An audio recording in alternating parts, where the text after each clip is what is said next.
파주 시민 여러분께 진심으로 감사의 말씀을 드립니다. 의원님이 너무 인기가 좋으셔서 들어오시는데 힘드셨는데요. 오늘 강연에 앞서 파주경제시민회의 우춘환 의장님께서 강사님 소개와 함께 환영의 인사 말씀을 해주시겠습니다. 큰 박수로 맞이해 주시기 바랍니다.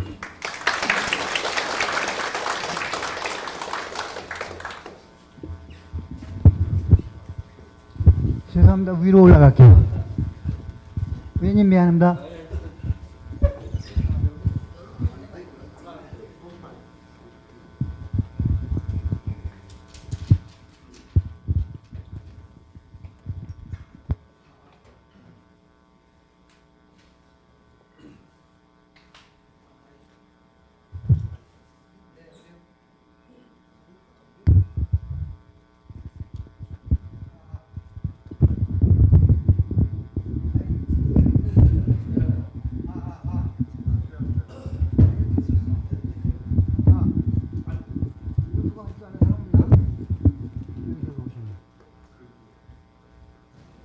아하.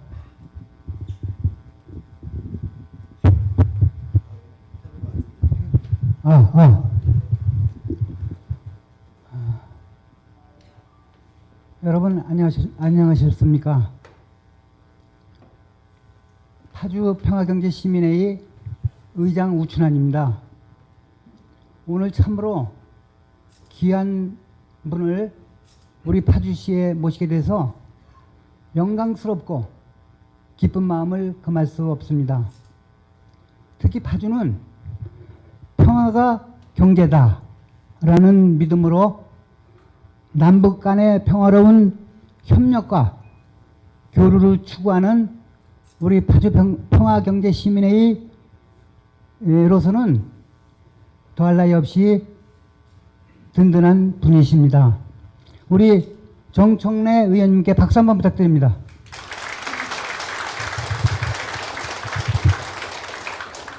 이렇게 말씀드릴 수 있습니다. 일반적으로 정청래 의원님은 대중에게 친숙하고 활기찬 정치인으로서 잘 알려져 있습니다.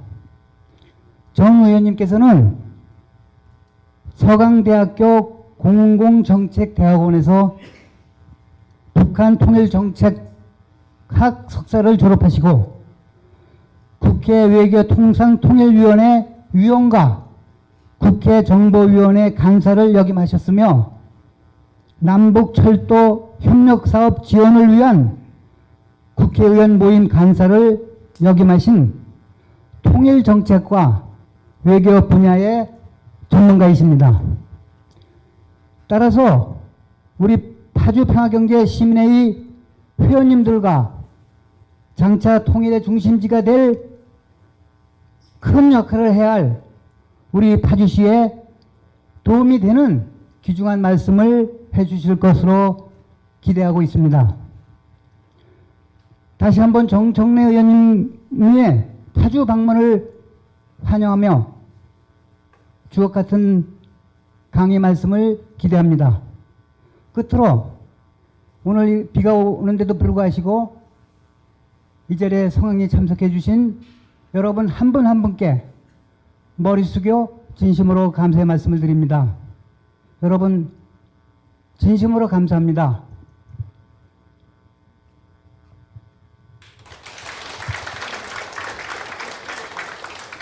그러면은 정청래 의원님을 모시겠습니다. 여러분 큰 박수 부탁드립니다.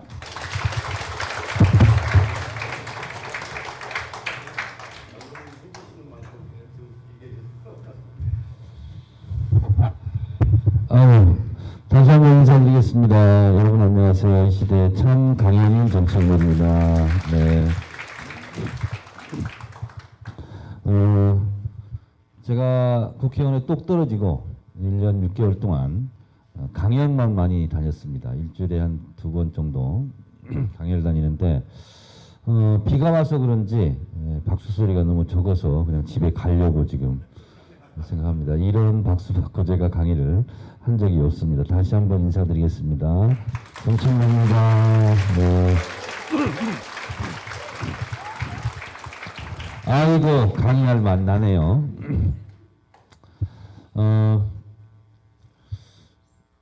제가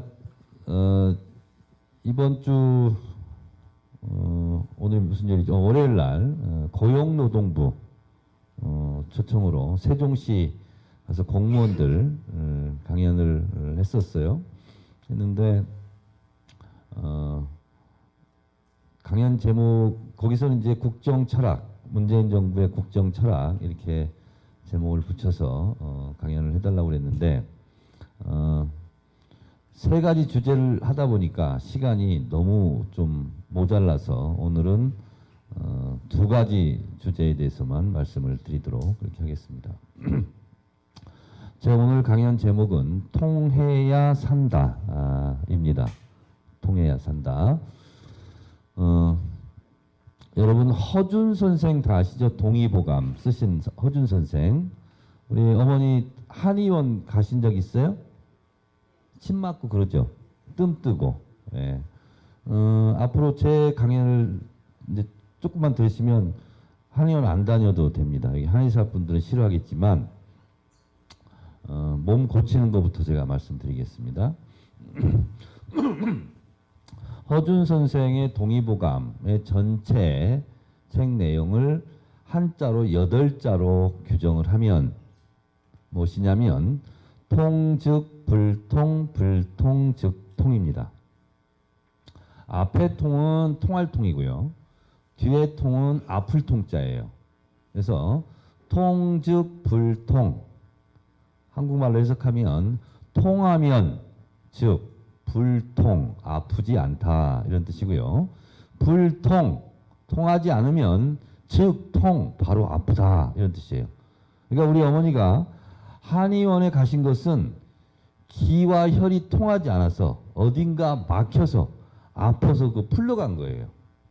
그래서 우리가 뭘 먹다가 체하면 새끼손가락이나 이런 데 실로 감고 바늘로 따주잖아요. 이렇게. 그러면 금방 안 아프잖아요. 그 뭐냐면 기와 혈이 막혀서 그렇다는 거예요. 그래서 뚫어줘야 돼요. 그래서 우리 몸이 기와 혈이 잘 통하면 아프지 않은 겁니다. 그래서 교통사고 나서 뼈 부러지고 이런 걸 제외하고는 아침마다 일어나서 이렇게 맨손 체조하고 이렇게 하면 스트레칭도 하고 그러면 피하고 기가 잘 통해요. 그래서 안 아픕니다. 그래서 외상이 아니라면 이렇게 아침마다 이렇게 하면 한의원 갈 필요가 없다 이런 거죠. 뜸 뜨고 뭐 침 맞고 하는 게 다 막힌 거 뚫어주는 겁니다.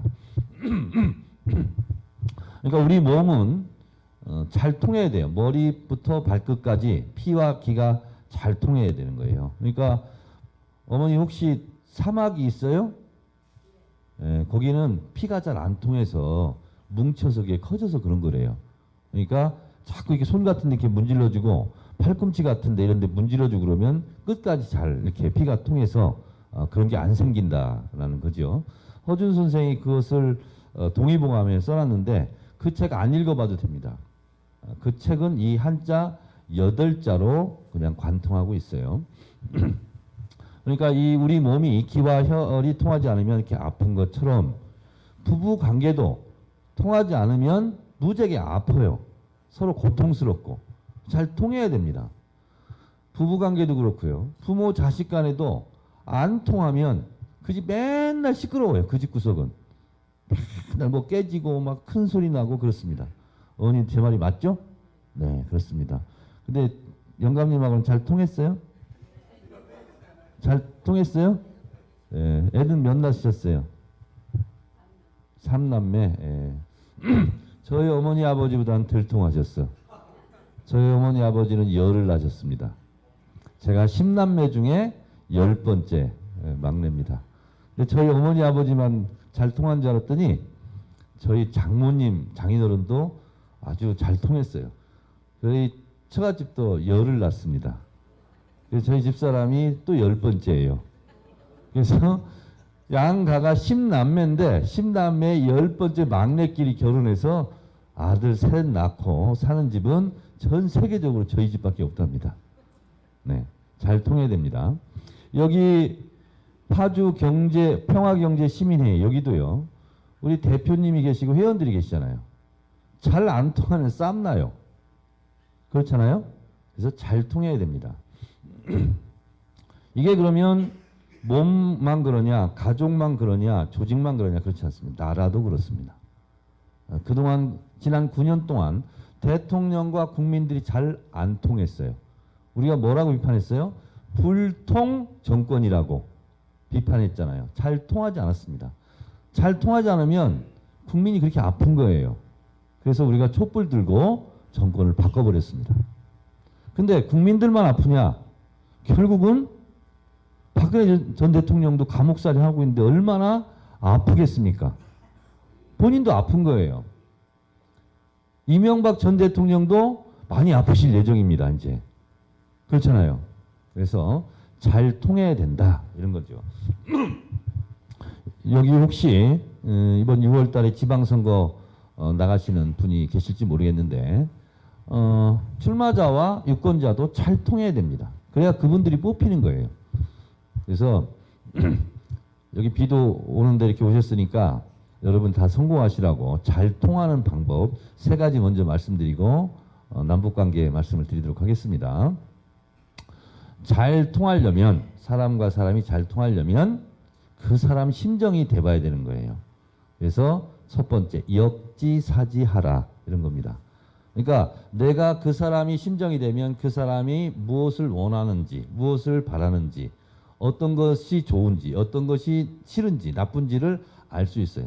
그래서 항상 그 사람 심정이 한번 돼보는 거예요. 어머니 제 말이 맞죠? 네, 부부싸움 할 때 영감님 입장에 서보면 막 열받다가도 좀 풀리고 그래요. 그런 것과 마찬가지로 상대방의 입장에서 한번 서보는 겁니다. 역지사지 하다 보면 그 사람에 대한 이해의 폭이 좀 높아지더라. 이런 거죠. 잘 통하는 방법입니다. 또 하나는 이제 민중적 용어로 주제를 알라, 분수를 알라, 그런 거 있잖아요. 그것을 좀 유식하게 얘기하면 자기 자신을 객관화하라, 이런 겁니다. 내가 어느 매쯤 있고, 내가 어느 수준이고, 내가 어떤 위치고, 그래서 자기 자신을 떼서 거울에 붙여놓고 항상 보는 거죠. 그러니까 사람들이 말하다 보면 다 자기중심적 자기고집만 하게 되는데 똑같은 말을 하더라도 누구 말은 인정해주고 누구 말은 인정 안 해줘서 열받고 속상하고 억울하고 그럴 때가 있어요. 근데 뭐냐면 그 사람이 똑같은 말을 하는데 왜 저 사람 말은 인정을 받고 나는 인정을 못 받을까? 그런 경우가 왕왕 있습니다. 그런 경우는 아직 내가 부족한 거예요. 그래서 자기 자신을 객관적으로 바라보는 습관을 기르면 잘 통하게 돼 있습니다. 3번째는 똑같은 말을 하더라도 저 사람이 얘기하면 박수가 안 나오는데 딴 사람이 얘기하면 박수가 나와요. 그게 뭐냐면 사람에 따라 다른 거거든요. 그래서 잘 통하는 방법은 좋은 사람이 되라, 이런 얘기죠. 좋은 사람이 돼서 성공한 사람 한 사람을 제가 예를 든다면 축구선수 손흥민입니다. 손흥민 선수가 하도 공을 잘 차고 골을 많이 넣어가지고 제가 물어봤어요. 전 축구 국가대표 감독에게 물어봤습니다. 손흥민 선수는 왜 이렇게 골을 많이 넣고 그렇게 각광을 받아요? 이렇게 물어봤더니 이렇게 얘기했어요. 그 축구 감독이 손흥민과 같은 개인기를 갖고 있는 선수는 유럽에 널려 있다. 손흥민과 같은 체력을 갖고 있는 선수는 유럽에 또 널려 있다라는 거예요. 근데 손흥민 선수가 성공한 비결은 손흥민 선수 성격이 좋대요. 좋은 사람이래요. 그러니까 손흥민 선수가 어시스트를 많이 한답니다. 상대방을 많이 도와줘요. 골 넣는 기회를 본인이 많이 제공해줘요. 그러다 보니까 골키퍼가 하나 있고 무방비 상태예요. 수비가 없어요. 2명이 뛰어 들어가요. 왼쪽 오른쪽. 그러면 골을 가진 선수가 딱 보고 손흥민 선수한테 패스를 해준답니다. 왜? 나도 손흥민한테 도움을 받았으니까. 그래서 손흥민 선수 역시 골 찬스를 많이 맞는데요.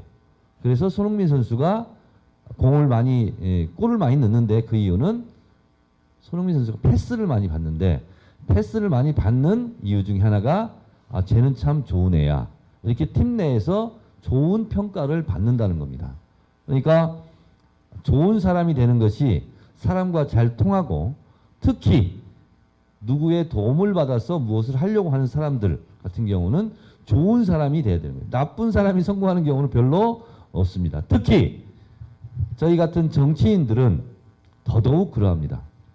정치인들이 잘못 착각하고 있는 게요. 내가 잘나서 국회의원이 됐어. 내가 잘나서 도의원이 됐어. 내가 잘나서 시장이 됐어. 이렇게 하는 사람은 길지 못합니다. 그러니까 저희 마포을 같은 경우는 국회의원이 되려면 한 5만 명이 찍어줘야 돼요. 근데 내가 갖고 있는 표는 딱 한 표밖에 없어요. 49,999표는 남이 찍어주는 거예요. 다시 말해서 정치인처럼 남의 도움이 절대적으로 필요한 사람이 없어요. 그러니까 동네에서 슈퍼를 하고 있는 분도 마찬가지예요. 물건을 안 사가면 내가 먹고 살 길이 없잖아요. 그러니까 이 세상은 자기 혼자 독불장군으로 살아갈 수 없는 사회라는 거죠. 특히 이것을 가장 뼈저리게 느끼는 것이 정치인들입니다. 그래서 정치인은 잘난 사람 뽑을래, 좋은 사람 뽑을래 그러면 다 좋은 사람 뽑는다고 그래요. 그래서 좋은 사람이 돼야 성공할 수 있다. 이렇게 말씀을 드리는데 우리 어머니 얘기만 자꾸 해서 죄송한데 어머니 참 좋은 분처럼 이렇게 보입니다. 네, 성공하시기 바랍니다.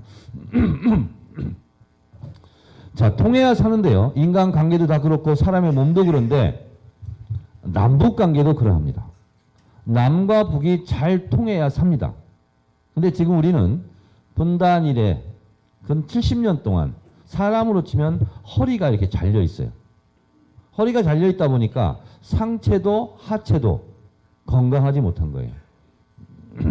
그래서 우리 몸이 두 동강이 나서 살 수 없는 것처럼 우리도 한민족 한핏줄인데 남과 북이 이렇게 갈라져서 산다는 것은 마치 허리띠를 막 꽉 졸라매면 몸이 파래져요. 피가 안 통해서. 그런 것처럼 드디어 이제는 남과 북이 잘 통하는 시대가 어쩌면 올지도 모른다는 희망을 갖고 오늘의 말씀을 드립니다. 남북관계 이렇게 하다 보면 흔히 자유한국당 이런 데서 저 사람 빨갱이 아니야? 종북 아니야? 그렇게 얘기합니다. 저 분명히 말씀드립니다. 저는 공산당이 싫어요. 공산당이 싫습니다. 그리고 북한 있잖아요. 성가시로 죽겠어요. 그래서 어디 저 노르웨이쯤으로 저 북극 어디 근처로 이사 갔으면 좋겠어 다. 그랬으면 참 좋겠어요. 근데 저 사람들 이사를 안 가요. 또 이사를 보낼 방법도 없어요. 우리가 남북관계를 잘 가져가야 되는 이유는 우리가 안 죽고 잘 살기 위해서 그래요. 쉽게 말하면 2015년 8월 달에 이거 파주에서도 아마 느끼셨을 텐데 더 절실하게 목함지뢰 사건이 있었던 거 기억하시죠? 목함지뢰. 네. 군인들이 목함지뢰에 이렇게 발목 이렇게 잘리고 그랬잖아요. 그때 박근혜 정권이 했던 일은 대북 확성기를 설치해서 북한의 김정은을 비난하기 시작했죠. 그러니까 북한은 그 확성기를 쏴버리겠다. 원점 타격하겠다. 이렇게 얘기했습니다. 그러니까 서로 긴장 상태가 높아지기 시작했습니다. 그날 하루 동안 대한민국을 빠져나간 돈이 얼마일까요? 그러니까 긴장 상태가 높아졌어요. 목함지뢰 사건으로. 근데 최종적으로 가장 긴장 상태가 높아졌을 때 하루 동안 빠져나간 돈이 우리 선생님 잘 맞추실 것 같은데 얼마 정도 될 것 같죠? 네. 잘 모르. 그래서 한번 찍어봐요. 얼마 정도 날아갈 것 같아요. 1,000억. 예. 1,000억 나왔습니다. 1,000억 받고 얼마? 1조. 1조 받고 10조. 예, 자꾸 높아집니다. 몇 조요? 3조. 다시 내려왔어요. 34조 원 날아갔습니다. 우리 그냥 가만히 있었어요. 근데 휴전선에서 막 전쟁이 일어날 것 같은. 그리고 뉴스에는 국지전 일어날 수 있다. 이런 막 보도가 나오기 시작했어요. 그러니까 외국에 있는 자본들이 이거 한국에 있으면 안 되겠네. 돈을 다 빼간 거예요. 그래서 34조 원이 그날 날아갔습니다. 연평도 포격 있었죠? 한 2시간 동안 YTN 생중계하고 있었습니다. 그 2시간 동안 빠져나간 돈이 8조 원입니다. 그러니까 남북 관계는 뭐하고 직결되어 있다? 경제하고 직결되어 있다는 거죠.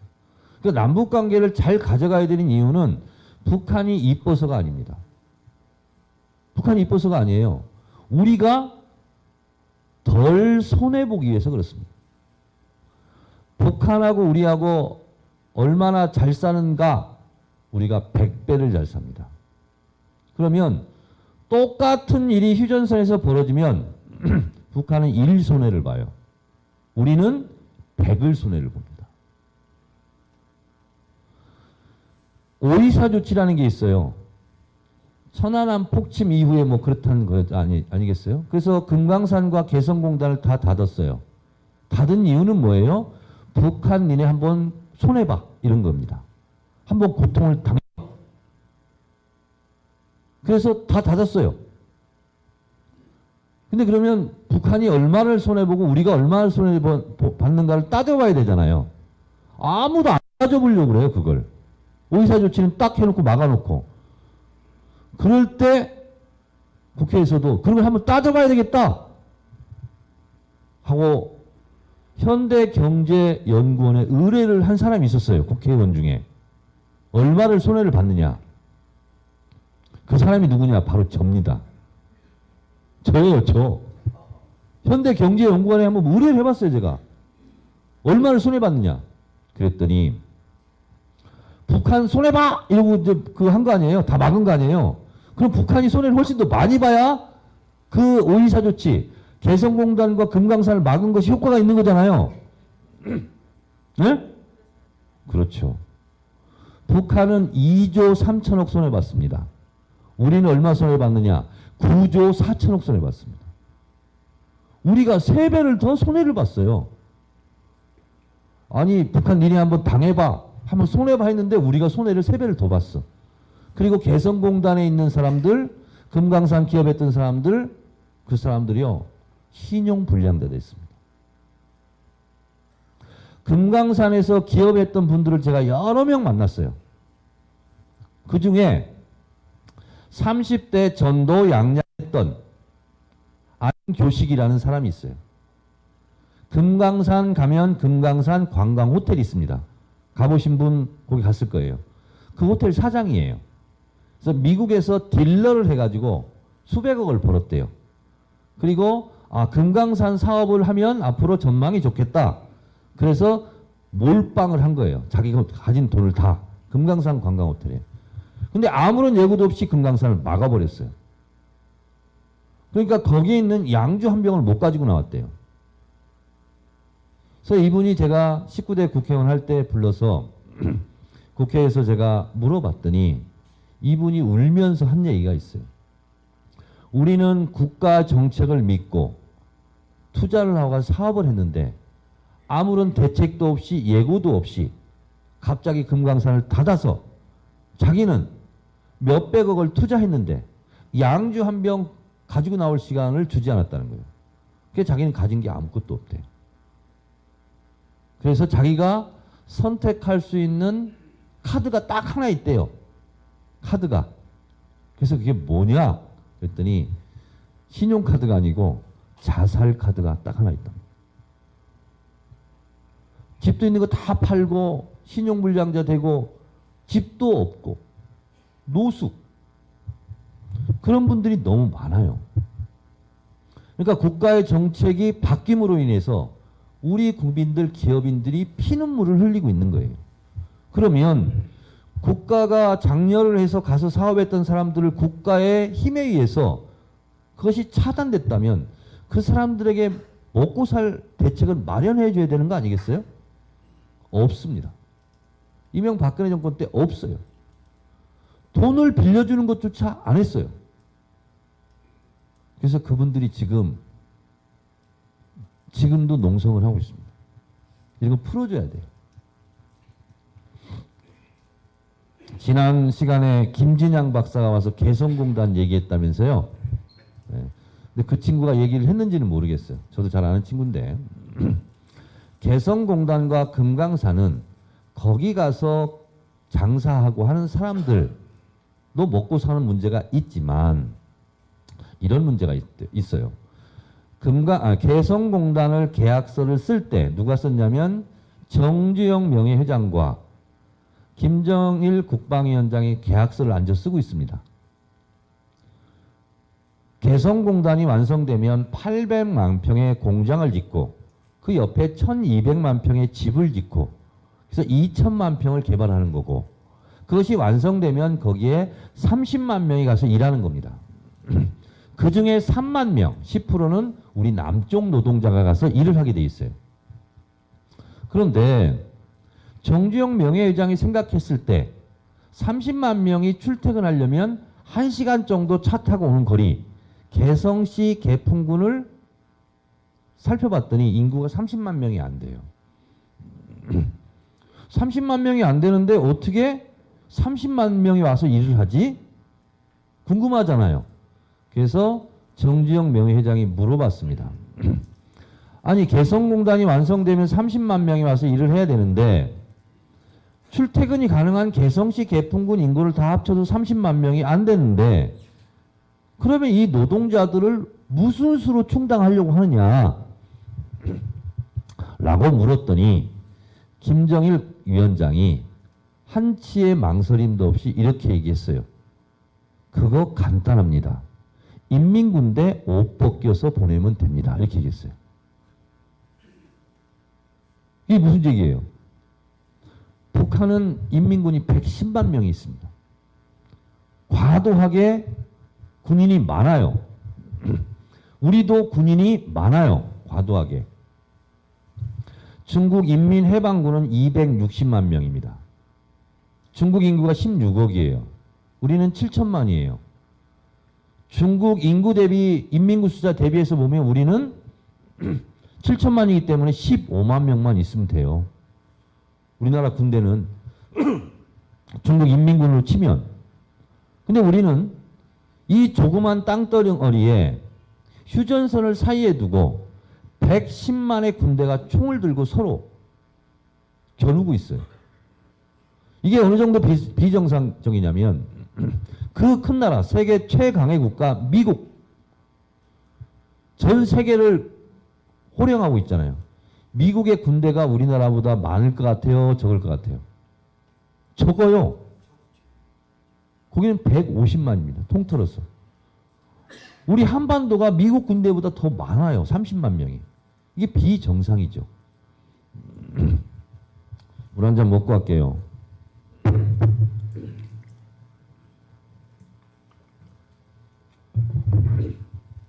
김정일 위원장 말처럼 인민군에 그렇게 많은 사람이 필요 없고 우리 국군도 많이 필요 없는 거예요. 다시 말해서 남과 북이 전쟁을 일으킬 가능성이 없다면 북쪽도 군대를 줄이고 우리도 군대를 줄이고 그 사람들 어디 가요? 공장에 가서 일하는 거죠. 그것이 정상적인 나라죠. 우리는 지금 그렇지 못해요. 제가 국회 정보에 있으면서 국방부도 국정감사한 적이 있습니다.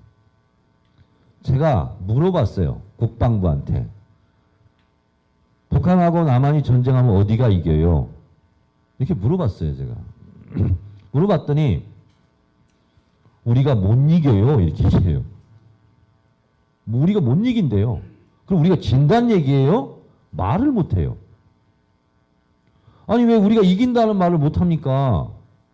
우리가 북한보다 국방비를 45배나 더 써요. 45배를 우리가 국방비를 더 써요.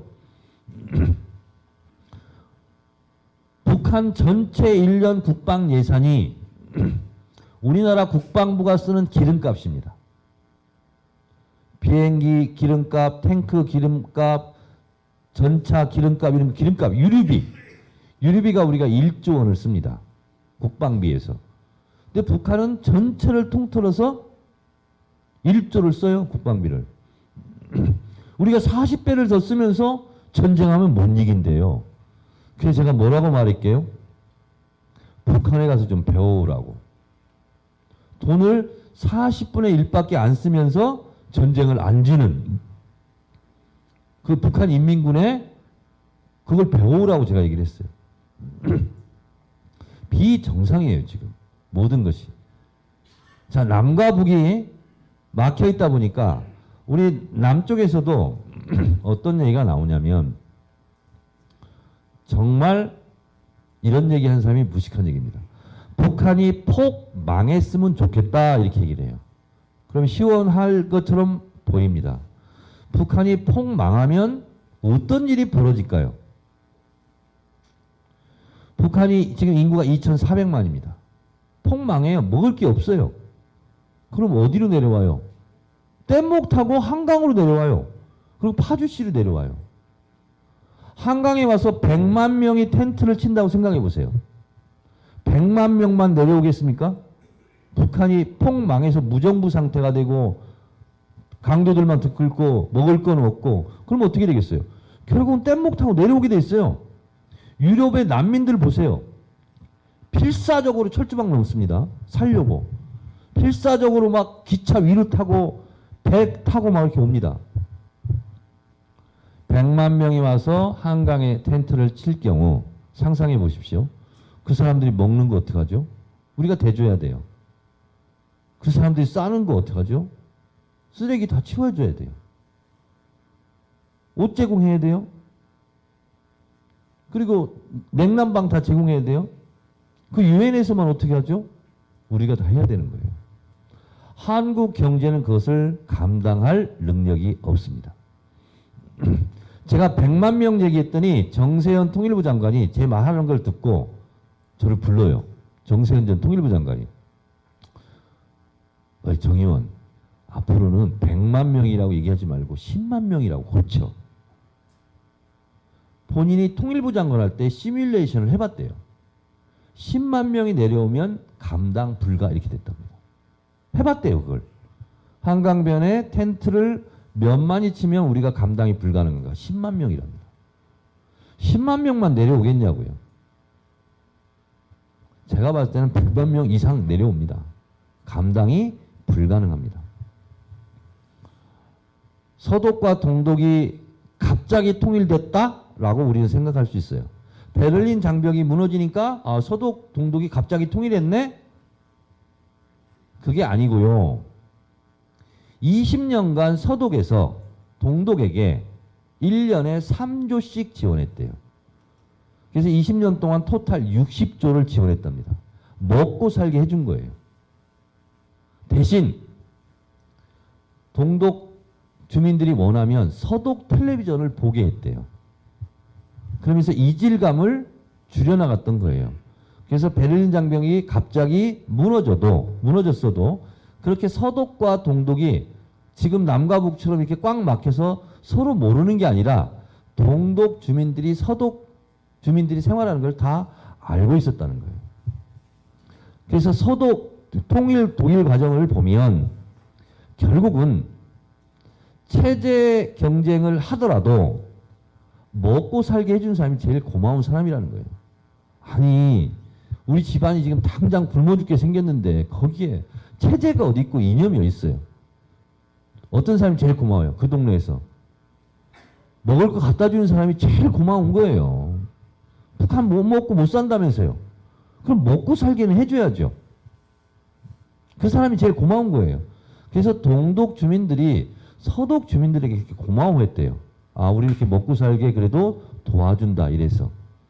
이렇게 얘기하면 또 이렇게 얘기해요. 아니 북한이 핵무기를 갖고 있는데 어떻게 도와주냐고. 쌀을 갖다 주면 쌀을 튀겨가지고 핵무기 재료로 만든대요 막. 쌀로 근데 어떻게 핵무기를 나는 만드는지 잘 모르겠어요. 근데 어쨌든 쌀 같은 거 주면 그런데요. 제가 국회 통일위원회에 있으면서도요. 참기름도 주면 안 된대요. 옥수수도 주면 안 된대요. 들기름도 안 되고. 그래서 왜 안 되냐고 물어봤어요. 그랬더니 핵무기 만든대요. 난 들기름 가지고 핵무기 만든다는 사람들 난 도대체 이해가 안 가요. 도와줘야 돼요, 북한. 그래야 우리한테 고마움을 갖죠. 제가 몇 년 지난 통계 자료이긴 하지만요. 북한의 중학교 2학년 학생과 남한의 중학교 2학년 학생들을 신체를 비교해 봤습니다. 체중은요. 19kg 차이가 납니다. 체중이. 중학교 2학년 학생. 키는요, 11cm 차이가 납니다. 유엔의 통계 자료에 의하면 0세부터 5세까지 영유아, 영양 결핍, 영양 실조가 25%래요. 지금은 조금 나아졌을 수 있어요. 그러니까 아기들 4명 중에 1명은 나중에 성인이 돼서도 문제가 되는 거예요. 그럼 나중에 우리가 혹시 통일이 됐어도 심각한 사회 문제가 될 수 있어요. 아니 애들한테 우유 갖다 주는데 감기약 갖다 주는데 그걸 가지고 핵무기 만든다고 그걸 못 주게 하면 되겠어요? 아니 쥐를 쫓으려고 해도 쥐구멍을 보고 쫓으라고 그랬잖아요. 그래서 꽉 막혀버린 거예요. 9년 동안. 노무현 대통령 때 북한하고 교류하고 도와주고 했던 걸 있잖아요. 보니까 모든 게 다 막혀 있습니다. 다 막혀 있어요. 그러면서 다 막혀 있는데 이상하게 박근혜 정권은요. 비무장지대 DMZ에다가 평화공원을 만들겠다고 350억 예산을 책정해달라는 거예요. 국회에. 아니 남과 북이 이렇게 잘 통하지 않는데 DMZ에 어떻게 평화공원을 만든대요? 그러니까 안 맞아요. 안 맞아. 저하고도 통일부 장관하고 무지하게 안 통하더구만요. 이거 막 서로 아파 막. 서로 열내다가. 핵무기는요. 제가 혹시 MBN 판도라 그 출연하는 거 아세요? 거기에 제가 이제 남북관계 얘기를 많이 하는데요. 그때는 시간이 짧아서 말씀 못 드렸는데 오늘은 충분하게 말씀드릴게요. 북한이 핵무기를 왜 만들었느냐? 1989년도에 동유럽 공산주의 국가가 다 무너졌어요. 망했어요. 그랬죠? 그러니까 북한 김일성이 봤을 때 우리 큰일 났네? 우리의 우방국가들이 다 무너져 버린 거예요. 근데 그런 게 하나 있었고 또 하나는 노태우 대통령이 당선되더니 북방위기라는 걸 했습니다. 그러니까 그동안 우리가 수교 관계가 없었어요. 소련하고 중국하고. 근데 노태우 대통령이 중국하고 국교를 맺네요. 그러더니 소련하고 또 국교를 맺어요. 북한의 입장으로는 어떤 기분이냐면 나랑만 친해야 되는데 우리랑만 친해야 되는데 우리랑만 동맹이고 혈맹인데 우리하고 전혀 다른 남한하고 수교를 맺네. 친구가 되네. 친구를 빼앗긴 듯한 느낌. 그런 거 있잖아요.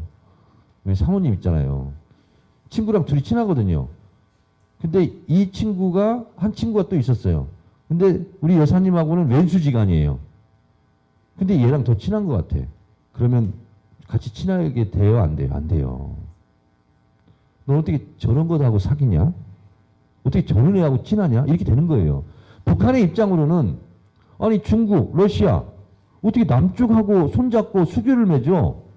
이렇게 되는 거예요. 섭섭한 거예요. 북한의 입장으로는. 섭섭하더라도 어떻게 해요? 북한도 그래서 이렇게 시도를 합니다. 그럼 미국, 남한이 중국, 러시아하고 수교를 맺었으면 북한의 입장으로는 누구하고 수교를 맺어야 돼요? 미국이나 일본하고 수교를 맺어야 되는 거예요. 그래서 91년도에 우리가 중국하고 러시아하고 수교를 맺었는데 북한이 92년도에 김일성의 오른팔인 김용순이라는 사람이 있어요. 지금 죽었어요. 그 사람이 국제 담당 비서예요. 그래서 워싱턴으로 보냅니다. 보내서 우리하고 수교 맺자 이렇게 얘기합니다. 김일성이 시켜서 미국에 가서 수교 맺자고 얘기한 것뿐만 아니라 한미 동맹처럼 북미 동맹을 맺자 이렇게 통사정을 합니다. 통사정을 해요. 미국이 거절합니다. 안 돼 이렇게. 일본한테 얘기를 해요. 일본은 뭐라고 얘기하냐면 미국하고 먼저 맺어. 그럼 우리도 맺을게 이렇게 되는 거예요. 미국이 걷어찬 겁니다. 그러니까 북한이 워싱턴에 갔다가 수교 맺자 그랬으면 맺으면 되는 건데 수교를 못 맺겠다고 그러니까 뒷 배경이 됐던 중국과 러시아는 남쪽하고 또 이제 친구가 됐으니 믿을 사람이 없는 거예요. 우리 북한은 우리 스스로 자위력을 갖춰야 된다. 그래서 핵무기를 만들기 시작합니다. 그러니까 핵무기를 만들려고 해서 만든 것이 아니라 언제든지 미국이 우리를 칠 수 있으니까 수교를 맺자고 해도 안 맺어주고 친구가 돼달라고 해도 안 돼주고 이러니까 우리가 자위력을 갖기 위해서 이 조그만 나라가 살아가려면 핵을 만들어야 된다. 이래서 핵 개발을 시작합니다. 핵 개발을 시작하니까 미국이 또 깜짝 놀랐어요. 그래서 미국이 북한하고 협상을 또 해요. 니네 그럼 핵 만들지 마. 우리가 도와줄게. 대신 니네 핵시설을 우리가 좀 들여다봐야 되겠어. 핵 사찰. 그래서 북한은 좋아. 우리는 핵무기를 만드는 게 최종 목적이 아니라 우리를 지키기 위해서 하는데 미국 니네가 우리 안 치고 우리를 도와준다면 우리는 그럴 용의가 있어. 그래서 IAEA 핵사찰을 받아들입니다. 그리고 대신 여러분 그거 기억나시죠? 경수로 지원. 원자력을 통해서 에너지를 개발하는 거 있잖아요. 그래서 그때 경수로를 개발하러 우리가 도와주러 한국전력이 들어갑니다.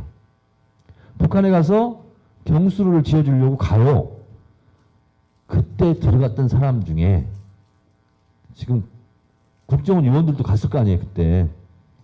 그때 가서 살았던 사람이 누구냐? 지금 서훈 국정원장입니다. 그분이 거기 가서 살았어요. 북한 가서 몇 년. 그래서 북한에 대해서 제일 잘 아는 사람이 서훈 국정원장이라는 거예요.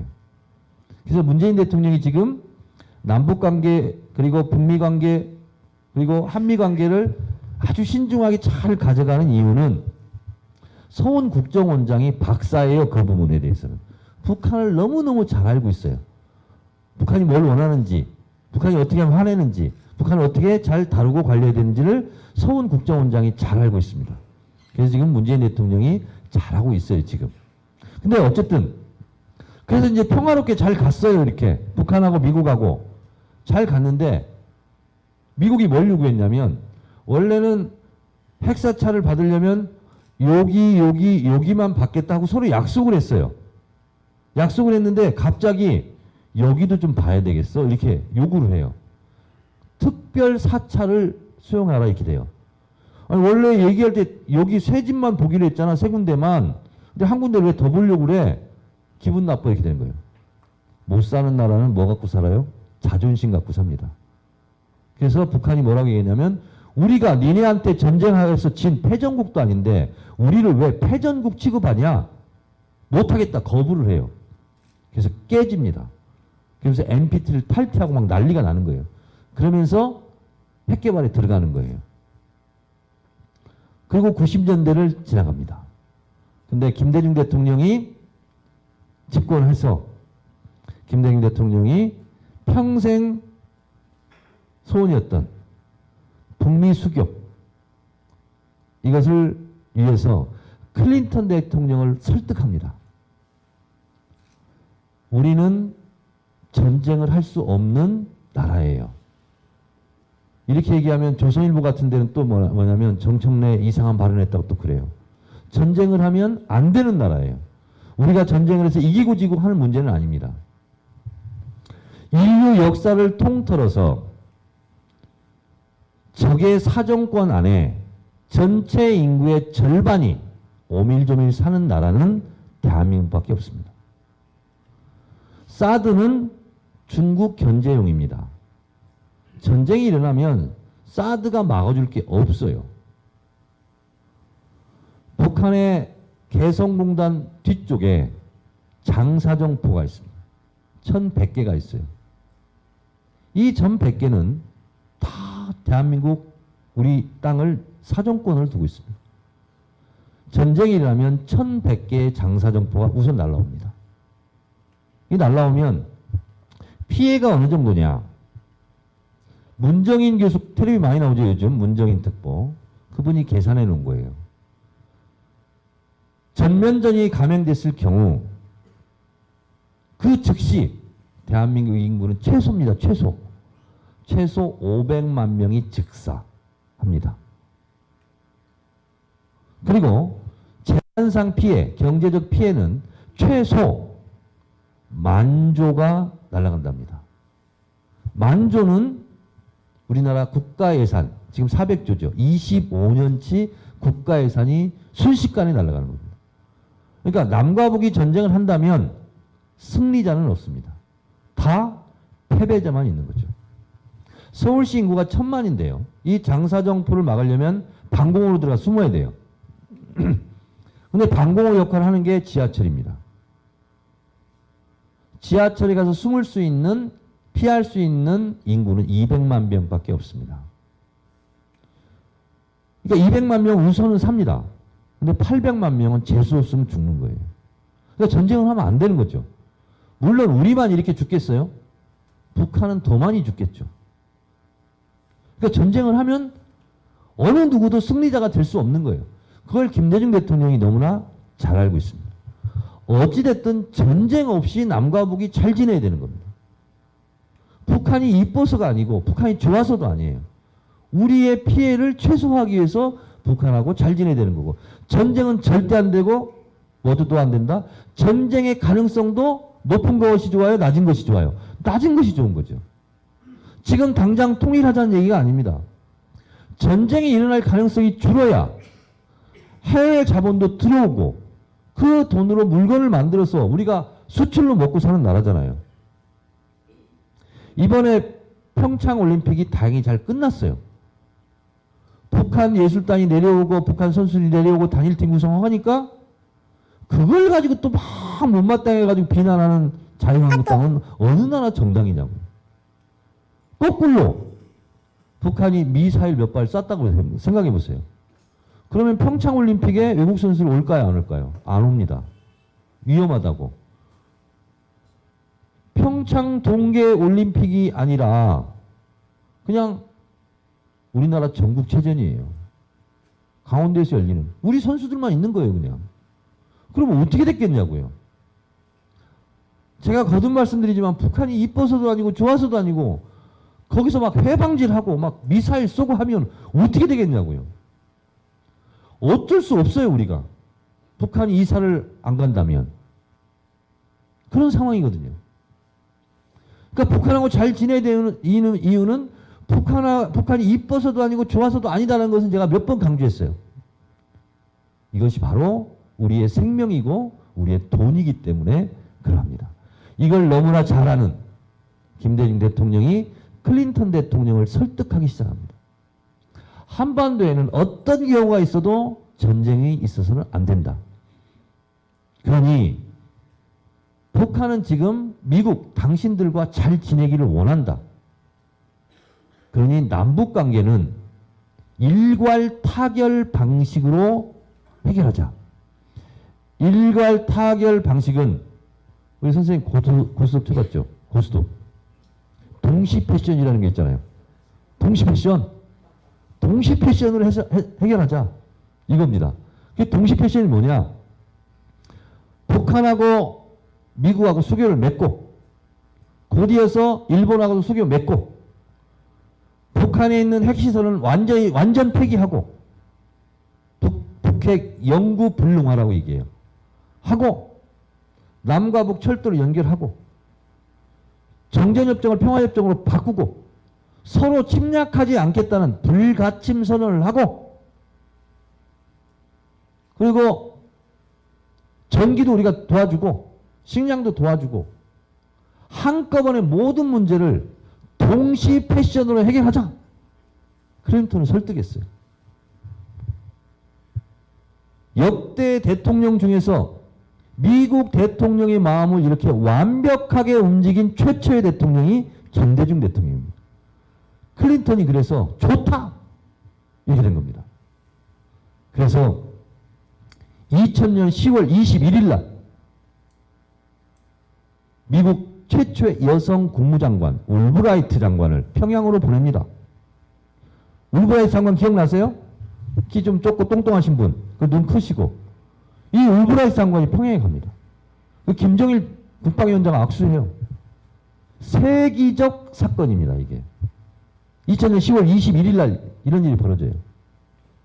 그런데 그 전에 13일 전에요. 조명록 차수라고 북한 인민군 중에 제일 높은 사람이에요. 이 사람이 군복을 입고 백악관에 갔어요. 미국이 그걸 허용했습니다. 그래서 우리 잘 지내자 이렇게 되는 거예요. 그래서 조명록 차수가 돌아오고 13일 후에 울브라이트가 날아가는 거예요. 평양으로. 왜 날아갈게요? 클린턴이 평양에 가기 위해서 사전 답사를 간 거예요. 울브라이트가. 그게 성사되기 일보 직전이었어요. 클린턴이 평양에 간다는 것은 미국의 닉슨 대통령이 베이징에 가서 모택동하고 악수하고 전 세계의 질서가 바뀌었잖아요. 그런 것처럼 클린턴 대통령이 평양에 가서 김정일 위원장하고 악수한다는 것은 수교를 맺는다는 뜻입니다. 북한하고 미국하고 왼수지간이 아니라 이제 친구가 되는 거예요. 그러면 미국의 입장에서 어머니 죄송해요. 영어 좀 잠깐 쓸게요. 네. 미국의 입장에서는 South Korea is an old friend. North Korea is a new friend가 되는 겁니다. 남한은 오래된 친구요. 북한은 새로운 친구가 되는 거예요. 미국의 입장에서. 그러면 북한과 미국이 수교를 맺게 되면 곧바로 일본은요. 미국이 하라는 대로 합니다. 일본이 얘기했어요. 그럼 우리도 수교를 맺겠다. 북한하고 일본하고.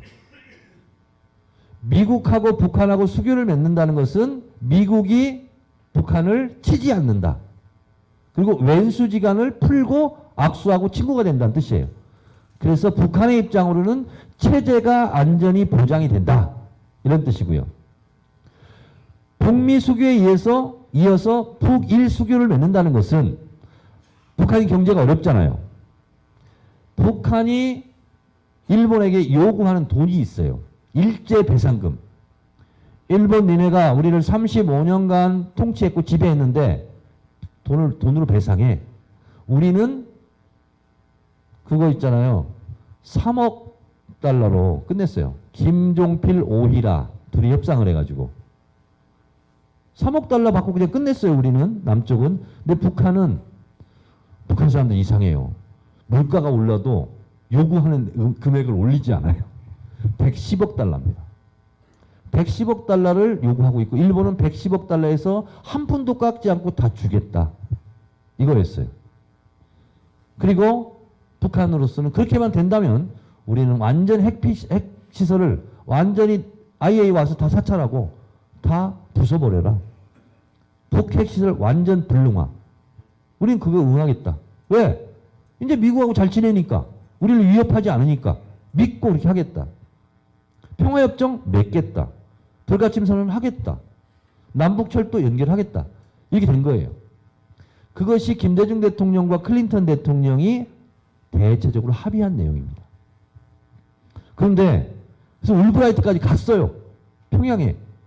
저는 너무 잘 됐다 생각했어요. 그런데 행운의 여신은 우리 한반도를 비켜갔어요. 클린턴의 후계자 민주당의 대통령 후보 엘 고어 기억나시죠?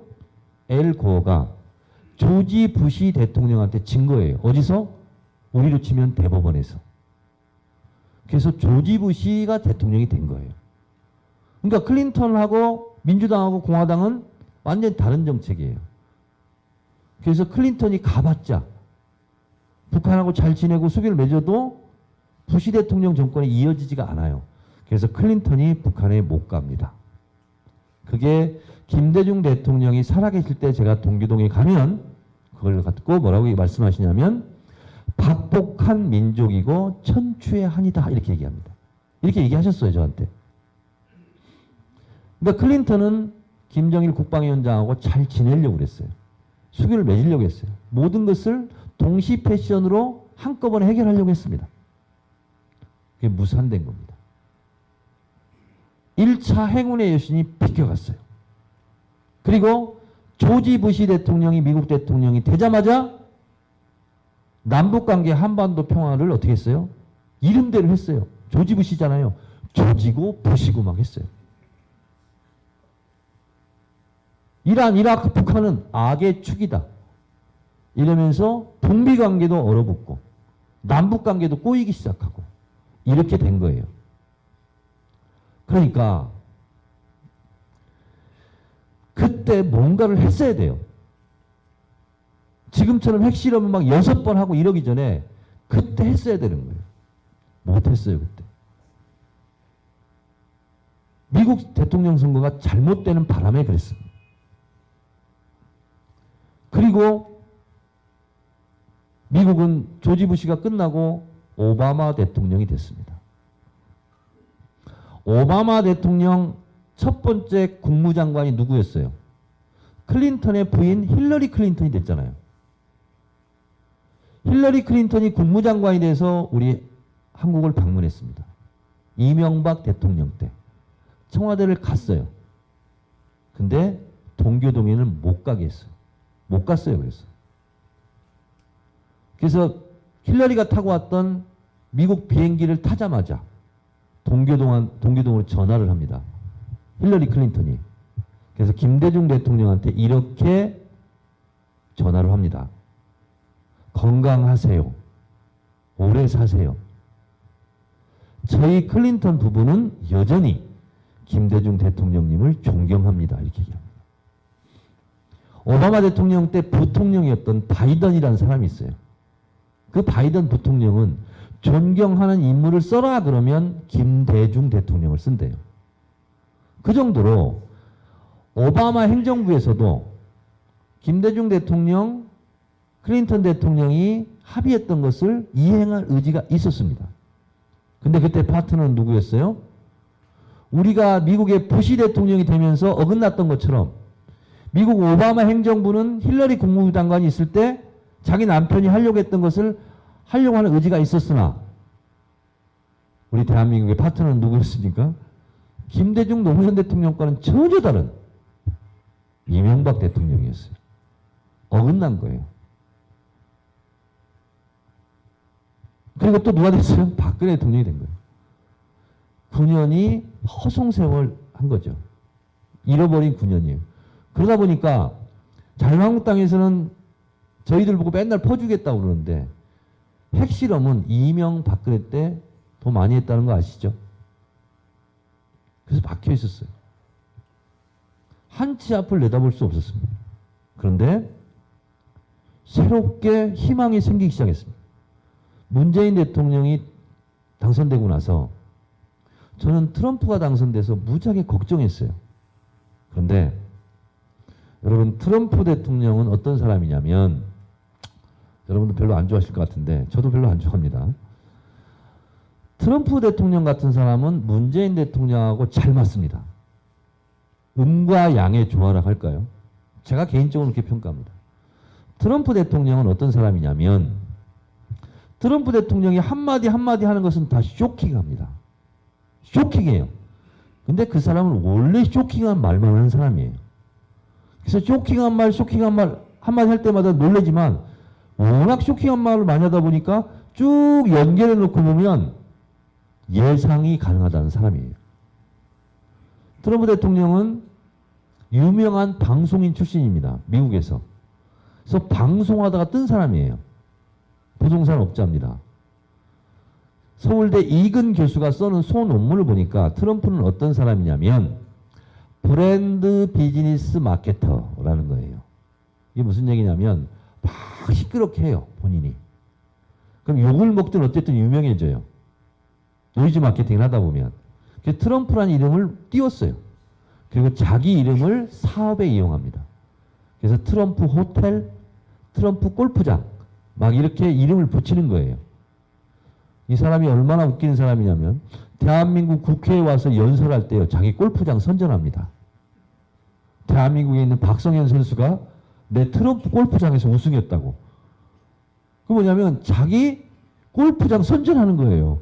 아니 남의 나라 국회에 가서 연설하면서 자기 골프장 선전하는 사람이 세상에 어디 있냐고요. 이 사람은 그것을 서슴지 않고 막 해버리는 사람이에요. 트럼프 대통령이 얘기하는 것은 아메리카 퍼스트는 그 말이 사실이 아니고 도널드 트럼프 퍼스트 이렇게 생각하시면 됩니다.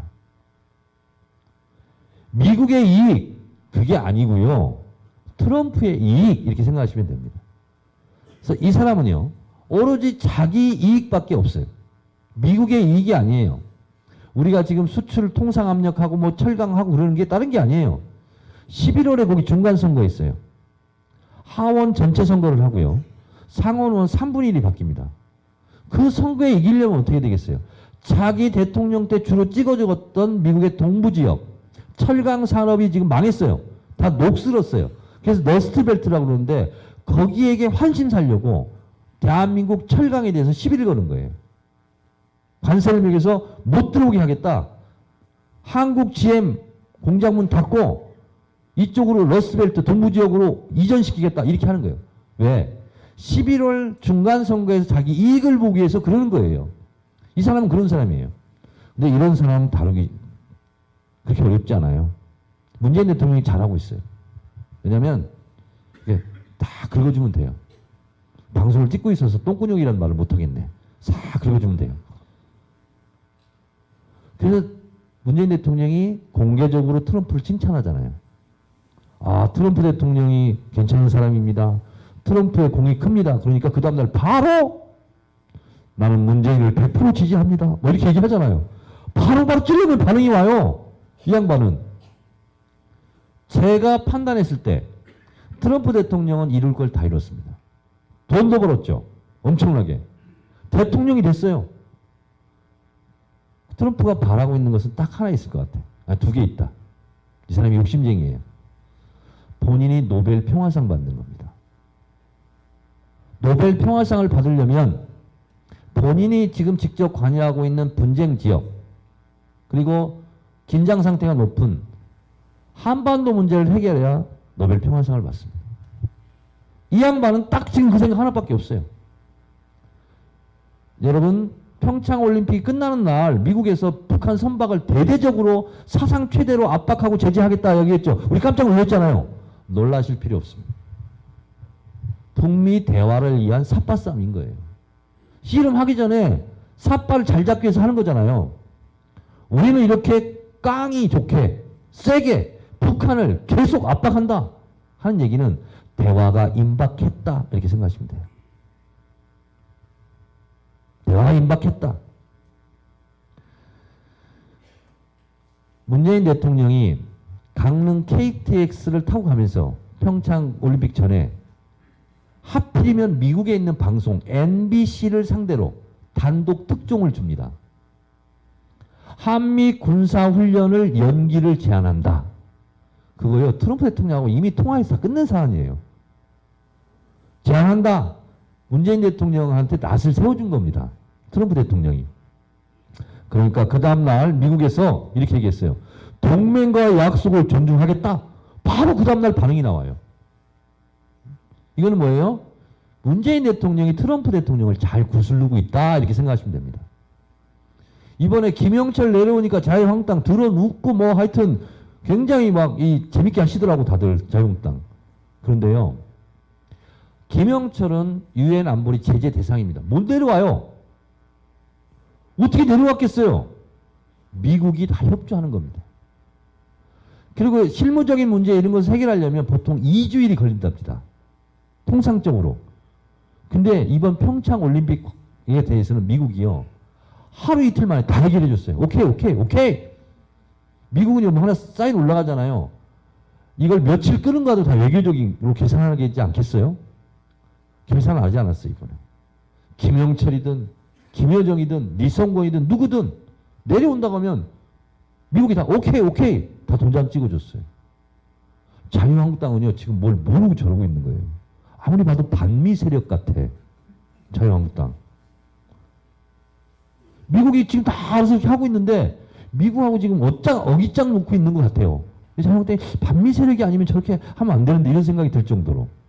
그 정도로 한미공조가 잘 되고 있습니다. 우리가 자주국가임에는 분명하지만 미국의 협조 없이는 남북관계도 우리가 잘 가져갈 수 없어요. 그래서 남북관계를 잘 가져가려면 이것도 미국이 좋아서도 아니고 싫어서도 아니에요. 미국의 협조 없이는 불가능하기 때문에. 그리고 또 문재인 대통령이 잘하고 계신 것이 남남 갈등을 최소화하고 있어요. 지금 미국하고 공동 보조를 맞추고 있습니다. 잘하고 있는 거예요. 김여정이요, 친서를 들고 왔어요. 김정은 친서. 우리 몰랐어요. 007 가방에 들고 왔어요. 가방에 들고 왔어요. 근데 카메라가 딱 사라지니까 청와대한테 요구했습니다. 이 가방을 열어야 되는데 큰 방 좀 달라고. 왜? 가방을 여는데도 그냥 무슨 뒷구멍에서 안 열겠다는 거예요. 나름대로 갖춰진 이런 큰 데에서 가서 쫙 열고 탁 가슴에 안고 이렇게 왔어요. 그리고 친서를 제안한 것은 뭐냐면 평양 방문을 초청했잖아요. 그 얘기는 뭐냐면 남북 정상회담 제안이잖아요. 문재인 대통령이 그때 참 잘했어요. 여건을 조성시키자 이렇게 얘기했잖아요. 그 여건이라는 것은 뭐냐면 한미 공조를 하겠다는 거예요.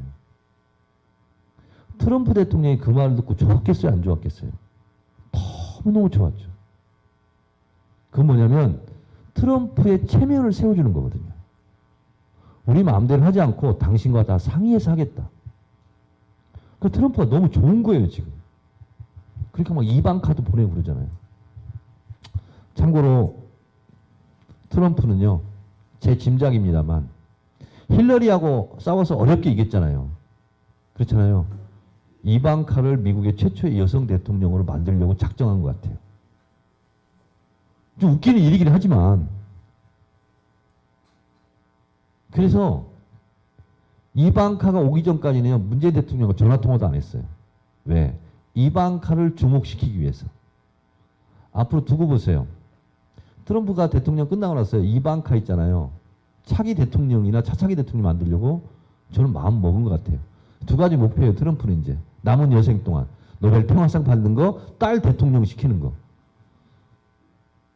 그래서요, 우리로서는 상상이 안 가요. 문재인 대통령 딸 문다혜 씨가 청와대 가서 지금 보좌관하고 있다. 가만히 있을까요? 근데 미국은 이상하게 또 민주주의 국가가 그런 것도 해요. 러시아는 더 얼척이 없잖아요. 푸틴이 대통령 하다가 총리 하다가 대통령 하다가 총리 하다가 막 그러잖아요. 우리로서는 상상할 수 없는 일인데 그 양쪽 강대국이 그러고 있어요. 그러고 보면 민주주의 발전 정도는 우리가 더 높은 것 같아요. 미국보다. 어쨌든 트럼프 대통령과 문재인 대통령이 잘 안 맞을 줄 알았는데 잘 음과 양의 조화가 잘 맞고 있다. 이렇게 생각을 합니다. 그래서 문재인 대통령이 앞으로 이렇게 할 거예요. 북한한테는 이렇게 얘기할 겁니다. 적대시 정책이란 말과 비핵화라는 말을 우리는 번갈아 가면서 잘 중재를 해야 됩니다. 북한한테는 미국한테 이렇게 얘기해라. 미국이 적대시 정책을 포기하면 우리도 비핵화를 논의할 용의가 있다. 이렇게 북한 니네는 미국한테 말해.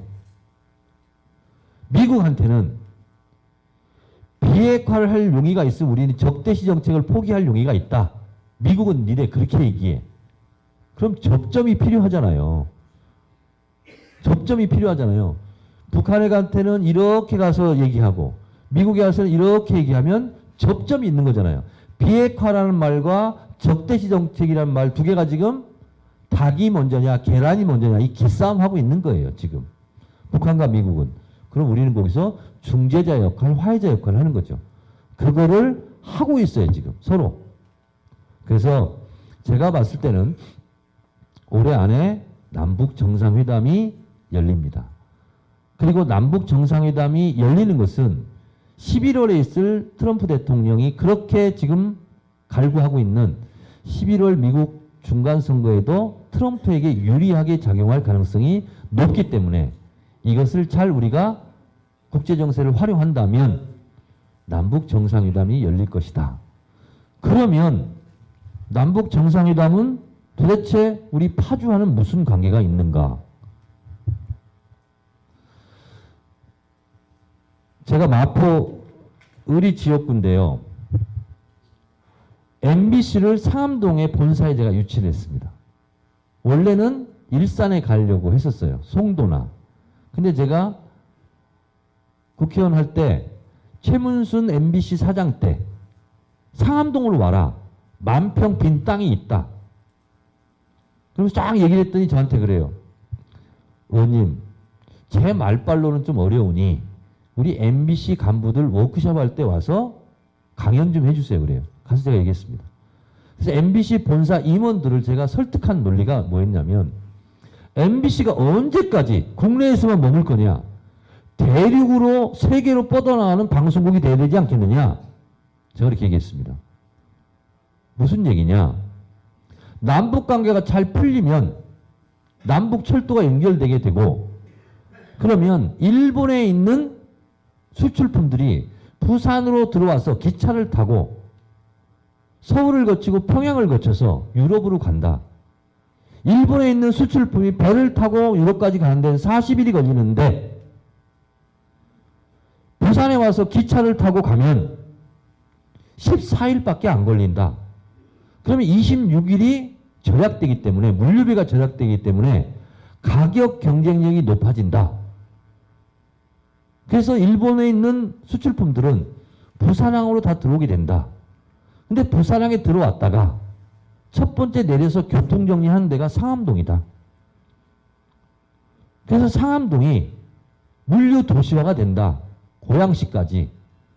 그래서 새로운 도시가 형성되는데 그 수색역 가자역은 유럽으로 가는 대륙으로 가는 첫 출발지가 될 거다.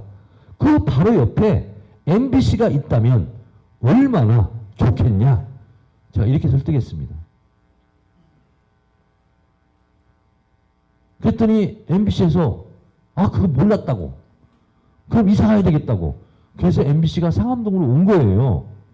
저는 그렇게 될 줄 알았어요.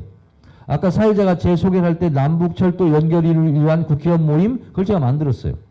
제가 간사를 했거든요. 국회의원 33명 있었어요. 2007년도에 여러분 기억나시죠? 북한에서 기차가 내려오고 우리 남쪽에서 북쪽으로 기차가 올라갔잖아요. 남북철도 시험운행을 했잖아요. 그때 제가 꼬셨어요. 그래서 왔어요. 근데 MBC한테 좀 미안해요. 제가 다 막혀가지고. 남북관계가 잘 풀려서 남북철도가 연결돼서 우리 기차가 평양을 통과한다는 것은 이런 것을 의미합니다. 정동영 통일부 장관이 2005년도에 김정일 국방위원장과 만났습니다. 원래는 1시간 면담이었어요. 근데 정동영 통일부 장관이 김정일 위원장한테 이렇게 얘기합니다. 우리 민족끼리 통일하자고 그러면서 북한은 왜 통미봉남만 합니까? 미국하고만 통하고 왜 남쪽을 무시하고 대화도 안 합니까? 이렇게 물어봤어요. 허를 찔린 거예요. 김정일 위원장이. 그러니까 김정일 위원장이 이 양반 대화할 만하네. 그래서 1시간 면담이 4시간 반 면담이 된 겁니다. 오후 일정 다 비우고 도시락 먹으면서 얘기했어요. 4시간 반 동안. 그래서 그때 정동영 통일부 장관과 김정일 위원장이 4시간 반 얘기하면서 남북철도 연결을 얘기했어요. 그리고 우리가 전기도 주겠다. 이런 얘기했을 때 김정일 국방위원장이 이렇게 얘기했답니다. 남쪽의 기차가 혁명의 수도 평양을 지나가려면 응당한 대가를 지불해야 합니다. 이렇게 얘기했대요. 그 응당한 대가가 뭐냐? 김대중 대통령과 클린턴 대통령이 얘기했던 일괄 타결 동시 패션 그 얘기예요. 북미 수교를 맺고 북일 수교를 맺고 그리고 북한 핵을 완전히 없애고 정전협정을 평화협정으로 바꾸고 불가침선언을 하고 그리고 나서 철도가 평양을 지나가는 것. 그걸 얘기한 거예요. 응당한 대가라는 것은 그것을 얘기합니다. 김일성 주석도 죽기 전에 유언을 했습니다. 남북 철도를 연결하라. 이게 유언입니다. 유언. 남북 철도를 연결하면 철도가 북한을 지나가야 되잖아요. 소위 말하는 통행세.